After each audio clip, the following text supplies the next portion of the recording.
स्वीकार नहीं कर सकता।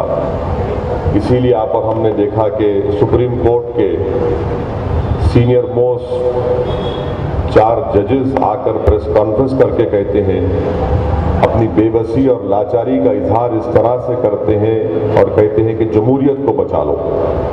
कल मध्य प्रदेश में दखरे करते राहुल गांधी बोलते कि मेरा गोत्रा ये है। अब आप बताइए कि मध्य प्रदेश में कांग्रेस पार्टी बोलते हम जीतेंगे तो और गौशाला खोलेंगे, और ना सिर्फ ये बल्कि ये भी ऐलान किया कि हम गाय के मूत्र को भी उसको पैक करके लोगों को देंगे। एक बात याद रखिए कि ये जो नफरत फैल रही है ना, और ये नफरत खत्म नहीं होने वाली है, तो होते सब बैठ के तमाशा देख रहे और चाकू मार रहे उसको। दूसरा भाई वो तो बेचारा वहीं मर गया। हद तो ये हो गई बेबसी का आलम, उसके भाई का बयान अखबार में आया आज से 1 साल 1.5 साल पहले कि जख्मी हालत में दूसरा भाई कह रहा है कि भाई मेरे को कोई मदद करो, ये प्लेटफॉर्म से उठा के दूसरे प्लेटफॉर्म को लेके जाना है, वहां एम्बुलेंस मिलेगी।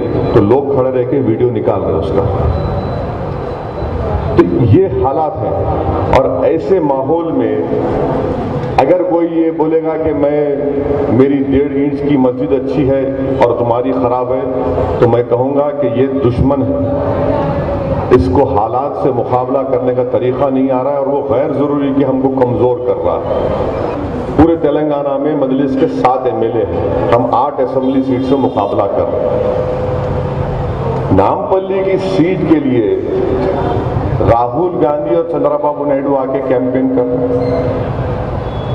आखिर मजलिस से इतनी दुश्मनी नफरत क्या है?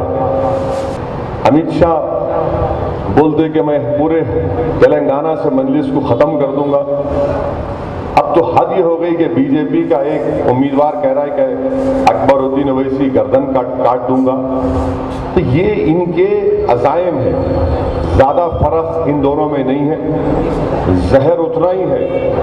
एक जो है बड़े मुस्कुराते हुए वार करता है, और दूसरा जो है वो आंखें लाल करके वार करता है।